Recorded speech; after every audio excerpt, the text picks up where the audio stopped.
I have to say the halloumi here looks absolutely spectacular. Okay. I'm starving. I don't know about you.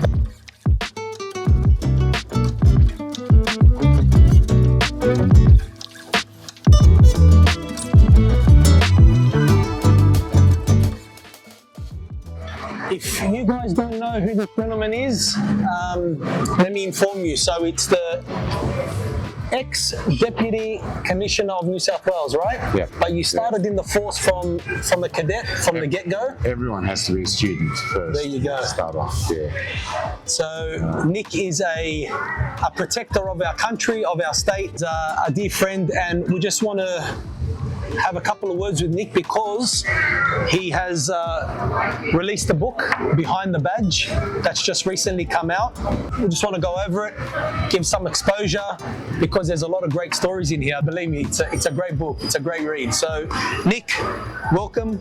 Thank you. Thanks for having me. Yeah, it's an honour, mate. You're honestly, you've done a lot of great things. You know, I've followed you throughout the years and saw some of the things that you've done. And how was it coming into the Australian Police Force? Yes, I was in New South Wales Police for about 35 years, and you have no choice. Everyone has to start at the bottom. Everyone's on the truck. You have to do 3 years in uniform first, and then you can decide if you want to specialise after that. So I'm going to put you on the spot here. I want to know the best part of being a police officer and then the worst part about being a police officer. The best part, I think, well, two things. Firstly, the camaraderie. You actually feel a real sense of belonging in a team. When I was in the armed hold-up squad or the homicide squad, there are guys that would do anything for you and you'd do anything for them. And sorry, thank you. Dude's coming up. You got the tuna salad? Oh, wow. I always get this, guys. I always get my tuna salad. Thank you. I think we might have to share this. Got calamari, got some halloumi. Nick, what are you having? It's a Caesar salad with Nick, chicken. You always get that, Nick. You love your Caesar salad with the chicken. It's not too bad. It's not too bad for you. And I have to say the halloumi here, which just looks absolutely spectacular. Okay. I'm starving. I don't know about you. Go for it. So guys, we're having the calamari as an entree. I'm having the tuna salad. The tuna, it's fresh. The salad, it's got some pumpkin inside, some cashews. We've got the halloumi as a starter as well. And Nick's having the Caesar salad with a bit of protein on top of the chicken. Well, I'm actually swallowing my saliva as speaking to you. That's fantastic. So to answer your question, the best things about it is the camaraderie, obviously, the friendships within the police, and also the worst thing? sense. Well, before we move on to the worst thing, one of the other really good things, one of the best things, is that you know that you will make a difference. Every day you go to work, you're doing good. You're helping those who can't help themselves. You're righting wrongs. You're arresting bad guys and taking them off the street. You do get a sense of achievement when you've done something, ran a case and got a good result at the end of it all. So they're the two good things. The bad things, I think the level of scrutiny, how closely police are now watched, can be quite restraining sometimes. There's just a point in time where sometimes you want to talk to people, but you've got to be very careful what you say. Well, because everything's recorded, can be misinterpreted. You may not get all of it. Some of it might. Because you can't be personable. You feel like someone's always listening to you. Policing, right? Exactly. I mean, the best thing about police is the engagement with the public, the community. That's why you're there. Yeah. And if you don't like that, you shouldn't be there. Yeah. It is about serving, protecting and serving. What was the best thing and the worst thing about being a investigator? I think solving murders is probably the most satisfying thing, where you actually get to sit down with victims' families and tell them they can have closure. You've solved their son or their daughter's or sister's murder, and that that's such and such. We know what actually happened, and you will get justice, hopefully. So if you do solve it and you arrest someone and charge them, what happens at court? Do you lose at court and it turns out the jury doesn't believe you or the judge doesn't believe you? Or is the person convicted? So you've got to measure that as well. So it's solve rate and conviction rate. Right. I'm going to get into this halloumi. This just looks absolutely wonderful. Presentation is as good as the taste. I think you should have at least one of these. Thank you. What encouraged you to write a book? What inspired me to write a book is I've been through a lot. I mean, apart from all the police cases I've worked on and ran, I've been overseas. I went to Iraq for a year as a Deputy Chief Police Advisor, rebuilding the police after the Saddam regime. I was selected by the United Nations to lead the investigation into the murder of former Prime Minister in Lebanon, Hariri, and 20 other murders that happened. So I took another leave of absence. You take a leave without pay from the police, and I went over and for about 18 months, and we investigated the murder of Prime Minister Hariri. We actually indicted 5 members of Hezbollah. I again was selected by the United Nations to lead the investigation into who used chemical weapons in Syria. I remember that.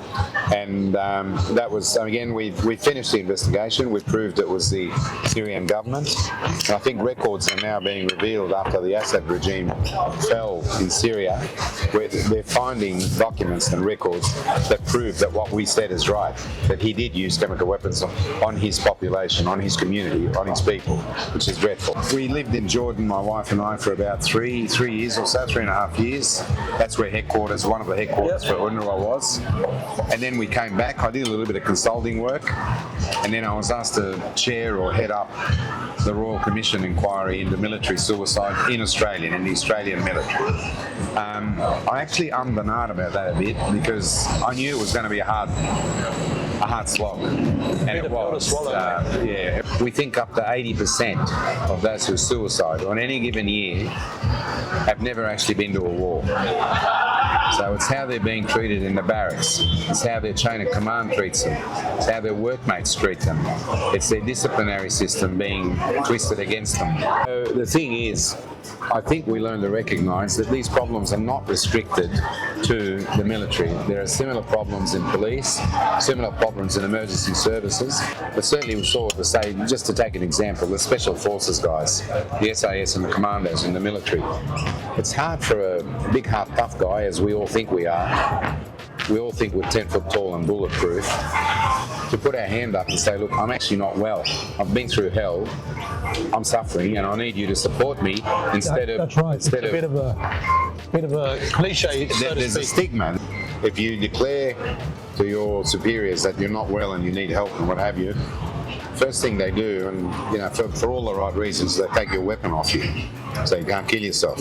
Makes sense. And then they downgrade you medically so that you can't be operational because they can't trust you out on the street or in a tank or whatever. So then you're sitting in a corner somewhere shuffling paper until they work out what they're going to do with you.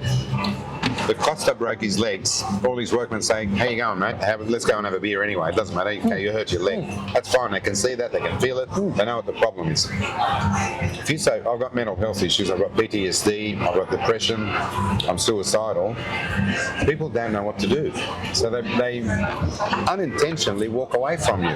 You don't get the help, the support, the nurturing that you actually need to get better. Guys and girls, if you've got an issue, if there's anything wrong with you and you truly feel that you can't cope, speak to your loved one. Go see a doctor. Don't let yourself go to the point where, unfortunately, Nick, out of all people, has seen so many thousands of people, right? Suicide. We've had friends that have suicided. It's a very scary thing. If you don't feel well, go and see someone. Or you know what? I'm going to put a hotline on the bottom of the screen to call. Hotline number, yeah. Okay? Yeah. It's a serious thing. It's very serious.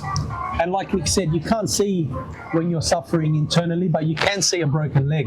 Some of us might be suffering internally and no one knows it, and we're not getting help. It doesn't make sense. It doesn't make sense. It's just difficult in society generally because there's that stigma. Like taboo, that's right. It is a stigma. And then the other thing is, even if you get better, certainly in police, it's very difficult for people to forgive you that or forget that and not bring it up whenever you come up in the conversation. It's like so-and-so, oh, he had a nervous breakdown. Like he's a lesser human being. Right. It's not right. So guys, if you guys want to know behind the scenes of police officers, what they go through, particularly, 35 years of policing with Nick, what he's gone through over the decades, read this book. I highly recommend it. There's some amazing, colourful stories in there, some ups and downs, some funny moments, but also some behind the scenes that you can see if you want to become a police officer. I highly recommend the book, Nick. Thank you. Thank you. Thanks for having coming me. around, mate. Appreciate it. It was It's really called nice to see you. Behind the Badge. Behind the Badge, guys. Please buy it. It's right there. So appreciate Thank you you. coming out. Yeah, thanks Support for Nick, having me. guys. He's supported our state over the last 30 odd years. So let's show our support back and get a bit of a glimpse into his life. Thanks. Appreciate you once again, Thank man. you. Thanks Thanks for coming having around. me. Thanks. See you guys. See you.